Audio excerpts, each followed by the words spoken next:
When crop dusters grow fangs. Today we're looking at Ukraine's missile-armed farm plane. Every asset can be a weapon if you're creative enough. Sorry, I have a breath mint. Usually I spit out the breath mint before I start filming, but... Ukraine's war of improvisation keeps producing battlefield oddities that look like they came out of a warlord's junkyard auction. Nope, I'm not complaining. I love it. I am smitten with Ukraine's defense innovation. Every time I see some piece of new technology, I'm like Pepe Le Pew. The latest addition might be the most audacious yet. A Czechoslovakian-built agricultural aircraft, the Zlin Z-137 Agro Turbo, repurposed into a drone killer armed with Soviet-era R-73 air-to-air missiles. Mwah, chef's kiss. Love it, Ukraine. Yes, you heard that right. A crop duster, the kind of plane that usually spends its life misting pesticides over sunflower fields, now bristles with infrared-guided missiles, originally designed for high-speed dogfights. It's as if old MacDonald decided to join NATO. Hey friends, Wes here, your personal military analyst, veteran, and methodically studying for the bar exam. A video recently surfaced showing the Z-137 swooping low over Ukraine's plains, still perfectly at home in its natural environment of corn and barley, except now it's been painted dull gray, given invasion stripes, for please don't shoot me identification, and strapped with a pair of missiles under its wings. It looks less like an aircraft and more like a statement. Every asset can be a weapon if you're creative enough. The Zlin Z-137 isn't a new machine. It was born in the 1970s as an evolution of the Z-37 Čmelák? Čmelák? My Czech is a little rusty. Literally Bumblebee. The Z-137 swapped out its Soviet Ivchenko radial piston engine for a Walter M601 turboprop. It was the Eastern Bloc's workhorse crop duster, a rugged single-engine plane that sprayed more fertilizer than bullets in its lifetime. Over 700 were built, scattered across collective farms from Prague to Vladivostok. Most are now rusting away in forgotten hangars, except in Ukraine, where someone looked at the boneyard Bumblebee and thought, that'll do, let's arm that. As the Warzone notes, this clearly isn't Ukraine's first Franken system. The country has already pioneered a whole zoo of Frankensams, improvised air defense platforms, mixing old missiles, new electronics, and a garage's worth of duct tape. R-73s have already been spotted on ground-based ISO container launchers, modified OSA vehicles, and even uncrewed surface vessels prowling the Black Sea. Now, that same missile is bolted to a farm plane. Now, the R-73, NATO codenamed AA-11 Archer, is no toy. It has a range of about 18 miles in ideal conditions and boasts high-off-boresight seekers that allow it to lock onto targets well outside the traditional forward cone. Normally, a fighter pilot pairs it with a helmet-mounted sight for look-and-shoot engagements. On a Z-137? No, let's just say the pilot is probably squinting a lot harder. Now, the genius here is not in the missile itself, but in the doctrine. Ukraine is wringing every last drop of utility out of its legacy missile stocks. If it can be fired, it will be fired. From trucks, ships, barns, or in this case, a crop duster. But how do you aim a farm plane? Well, here's the snag. The Z-137 doesn't have radar, infrared tracking balls, or helmet-mounted sight. At least not according to what I can see on this video. There's no obvious sensor package to cue the missile, so in practical terms, this means the pilot would need to maneuver the entire aircraft until the missile seeker sees the target, probably a Shahed drone. That's a tall order when your target is flying low, erratic, and sometimes in swarms. Still, this isn't hopeless. Ukraine has already integrated the R-73s into a lot of surface launch systems using third-party infrared trackers. It's entirely possible the Z-137 could plug into Ukraine's existing drone hunting networks, a patchwork of acoustic sensors, spotters with binoculars, and radar feeds. In other words, the pilot might not have to find the drone himself. He just has to fly into the right patch of sky and let the missile do the rest. Is it elegant? No.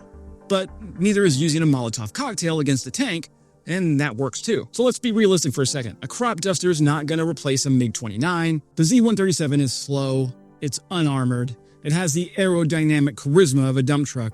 It can't chase multiple drones across wide sectors the way a jet can, but it doesn't really have to. Its value lies in a picket role, patrolling a defined sector of sky, ready to ambush drones before they reach critical infrastructure. Think of it less like a fighter plane and more as an airborne shotgun married to a scarecrow. In this role, even a handful of missile-armed Z-137s could complicate Russia's drone campaign. Shaheeds are slow-moving targets that cruise at 100 to 120 miles per hour.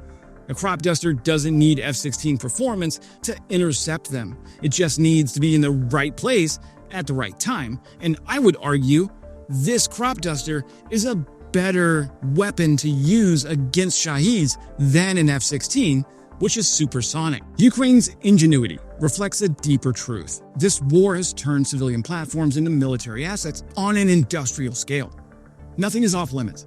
If it can move, lift, or float, it can be weaponized. Pickup trucks, once just for hauling lumber or livestock, are now rolling multiple launch rocket systems, their flatbeds stacked with tubes that can rain down fire like a Toyota Helix Technical on steroids. Fishing boats, the kind that used to bring the morning catch, are now kamikaze uncrewed surface vessels prowling the Black Sea, carrying warheads instead of nets. The DJI quadcopters that once filmed weddings or real estate listings have been repurposed into grenade-dropping killers, hovering silently before releasing improvised munitions straight into enemy trenches.